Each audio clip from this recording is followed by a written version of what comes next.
ప్రతిఘటన టీవీకి స్వాగతం. క్షణక్షణం మీకోసం. భారీ వర్షాల కారణంగా అమ్రాబాదు మండలం మున్నూరు నుండి శ్రీశైలం వరకు ఘాట్ రోడ్డు గల కొండ చర్యలు కూలే ప్రమాదకర పరిస్థితులు ఉన్నాయి. ప్రజలు చాలా జాగ్రత్తగా ఉండాలని, వర్షాలు తగ్గే వరకు శ్రీశైలం పర్యాటకులను వాయిదా వేసుకోవాలని నాగర్ కర్నూలు జిల్లా ఎస్పీ వైభవ్ గైక్వాడ్ రఘునాథ్ హెచ్చరికలు జారీ చేశారు. అదేవిధంగా ఉమామహేశ్వరంలో కొండపై నుంచి జలపాతాలు ఉధృతంగా వస్తున్నాయి. భక్తులు రాకూడదని సూచించారు. గత 2-3 రోజులుగా కురుస్తున్న వర్షాల వల్ల మండల పరిధిలోని ఉండే వాగులు, వంకలన్నీ అధిక ప్రవాహంతో ప్రవహిస్తున్నాయి. అచ్చంపేట పోలీసులు పలు సూచనలు చేస్తున్నారు.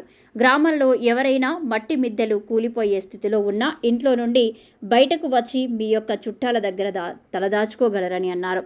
కరెంటు స్తంభాల వద్ద ముట్టుకోవద్దని సూచించారు. వాహనాలు నడిపే వాహన చోదకులు, నడిచి వెళ్లేవారు ఎటువంటి పరిస్థితుల్లో కూడా వాగులు, కాలువలు దాటే సాహసం చేయొద్దన్నారు.